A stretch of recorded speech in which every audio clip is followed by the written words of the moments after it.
Assalamualaikum warahmatullahi wabarakatuh. Bismillahirrahmanirrahim. Alhamdulillahi rabbil alamin. Wabihi nasta'inu ala umurid dunya waddin. Wassalatu wassalamu ala ashrafil anbiya'i wal mursalin Sayyidina wa habibina wa maulana Muhammadin wa ala alihi wa sahbihi ajma'in, amma ba'du. Saudaraku yang dirahmati oleh Allah Subhanahu wa ta'ala, dalam kesempatan yang insya Allah penuh barakah ini, mari sama-sama kita isi, kita manfaatkan dengan mengaji kitab Wasiyatul Mustafa Sallallahu Alaihi Wasallam kepada Sayyidina Ali Karamallahu Wajhah, dengan harapan mudah-mudahan Allah Subhanahu wa ta'ala senantiasa memberikan petunjuk dan cahaya ilmu kepada diri kita semuanya. Dan mudah-mudahan kita semuanya diaku menjadi umat Nabi Muhammad Sallallahu Alaihi Wasallam hingga kelak di yaumil qiyamah kita mendapatkan syafaatnya. Amin amin ya rabbal alamin. Bismillahirrahmanirrahim. Ya Ali, iyyaka wa ghalabatal mauti la yadhkuruna illa dunyahum. Ya Ali, wahai Ali, iyyaka, takutlah kamu, takutlah wa ghalabatal mauti, terhadap mati mendadak atau mati tiba-tiba. La yadhkuruna, yang mereka semua orang-orang banyak tidak mengingat Allah, illa dunyahum, kecuali hanya ingat harta benda mereka. Faqala, maka bertanya Aliun, sahabat Ali, wa mahum, siapa mereka? Ya Nabi Allahi, wahai nabinya Allah. Qala, Nabi menjawab, mereka itu al-aghniya'u, orang-orang kaya, wa ashabud dunya, dan orang-orang yang memiliki harta dunia, alladzina, mereka orang banyak, tarahum, yang kamu melihat mereka, muqabbilina, merawat semuanya, ala jam'iha, untuk mengumpulkan harta dunia, ka ikbalil walidati, seperti merawatnya seorang ibu, ala waladiha, atas anaknya. Wa ulaika, orang-orang banyak, hum, yang mereka itu, al khosiruna, orang-orang yang tersesat, ghadan, besok di hari kiamat. Saudaraku yang dirahmati oleh Allah Subhanahu wa ta'ala, dalam suatu kesempatan ketika junjungan kita Rasulullah Sallallahu Alaihi Wasallam sedang berdua berhalwat dengan Sayyidina Ali Karamallahu Wajhah, dalam halwatnya tersebut beliau banyak memberikan wejangan-wejangan luhur, nasihat-nasihat kemuliaan. Salah satu di antara wasiat beliau Sallallahu Alaihi Wasallam adalah, Ali, iyyaka wa ghalabatal mauti, la yadhkuruna illa dunyahum. Ali, takutlah kamu terhadap mati mendadak, atau mati tiba-tiba. Sedangkan posisi malaikat Israel alaihissalam ketika mencabut nyawa orang-orang banyak, posisi mereka layat kuruna, sedang tidak mengingat, tidak ingat Allah, tidak ingat kematian, tidak ingat akhirat. Yang ada di otak benaknya, di akalnya, fikirannya, bahkan dalam hati nuraninya, illa dunyahum, kecuali mereka hanya ingat dunianya, harta, harta, harta, dan hartanya. Pagi ingat harta, ngurusin materi.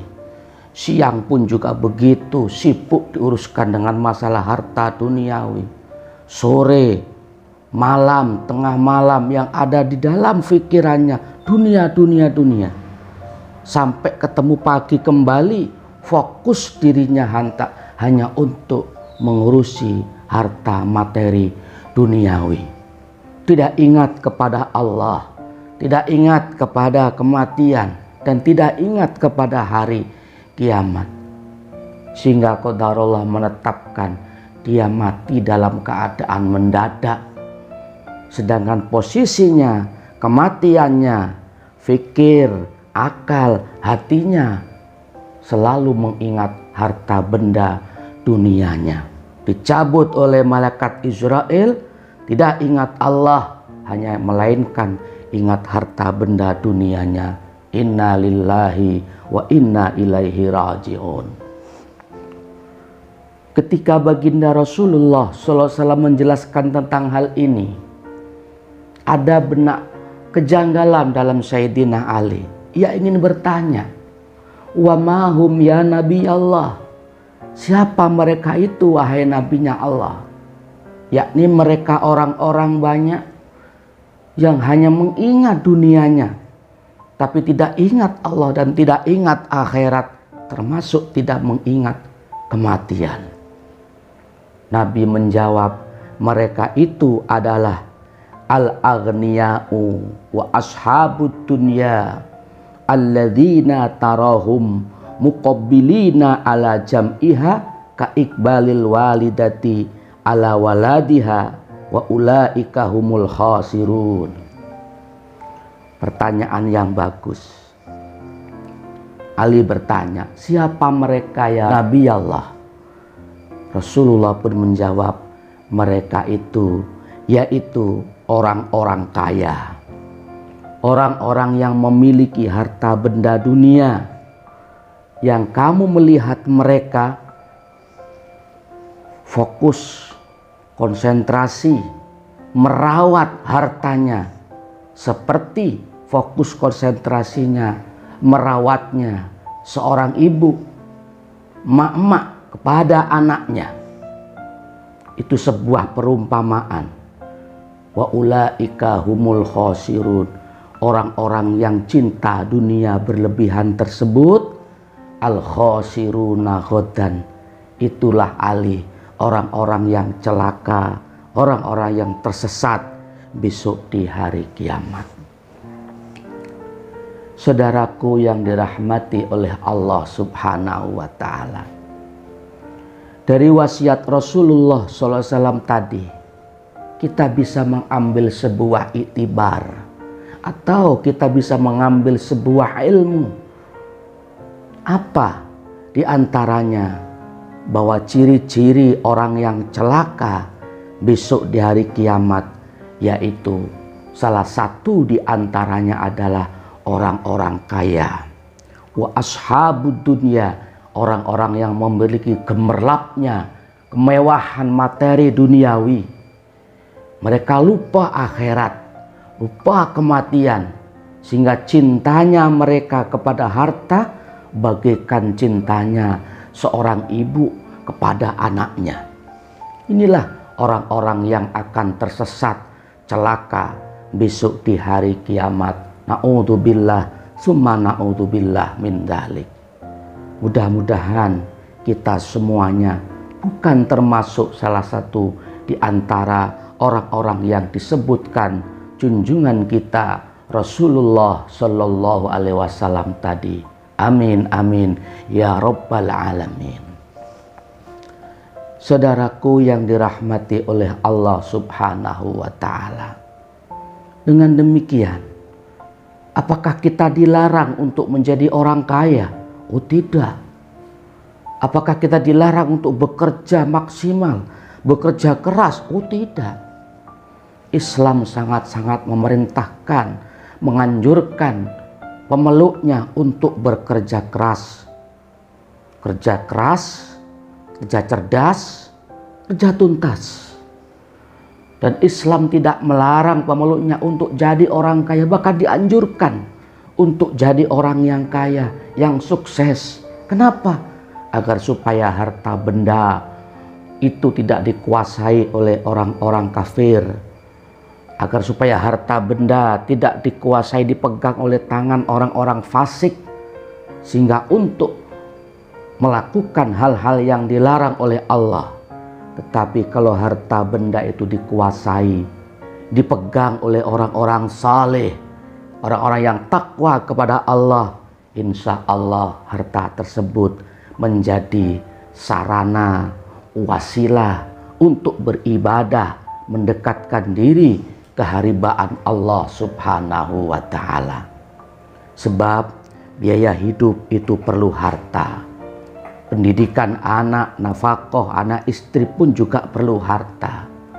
Kemudian ibadah haji memerlukan harta. Zakat, infak, sedekah pun juga memerlukan harta. Membangun sarana ibadah, masjid, musola, madrasah, pondok pesantren, dan lain-lain sebagainya. Semuanya memerlukan harta. Yang tidak boleh itu adalah kita terlalu fokus satu terhadap harta, terhadap materi, hingga kita lupa Allah, lupa akhirat, lupa kematian, sehingga akhirnya bal kedual bal, cara mencarinya pun tidak peduli itu halal atau haram. Inilah yang dimaksud junjungan kita Rasulullah Shallallahu Alaihi Wasallam, orang kaya yang tersesat jalan. Na'udzubillah, tsumma na'udzubillah min dzalik. Yang baik yang bagaimana? Yang bagus di antara kita adalah orang yang tidak melupakan dunia karena akhiratnya. Begitupun sebaliknya, orang yang paling baik di antara kita bukan orang yang melupakan akhirat karena dunianya. Seimbang dua-duanya. Berusaha, ya bekerja. Ingat kematian, ingat akhirat, beribadah semaksimal mungkin keharibaan Allah Subhanahu wa Ta'ala. Saudaraku yang dirahmati oleh Allah dimanapun berada, sedikit yang Al-Fakir dapat sampaikan. Mudah-mudahan hal ini menjadi peringatan bagi kita semuanya untuk senantiasa tidak melupakan kematian dan tidak melupakan akhirat. Mudah-mudahan dapat dimengerti dan difahami, tentunya mampu kita amalkan kebaikan-kebaikan dalam kehidupan sehari-hari, sehingga kita termasuk golongan orang-orang yang selamat fitini wa dunya hatta akhirah. Amin amin ya Rabbal Alamin. Semoga ada berkah dan manfaatnya. Kurang lebihnya mohon maaf. Hadanallahu wa iyyakum ajma'in. Assalamualaikum warahmatullahi wabarakatuh.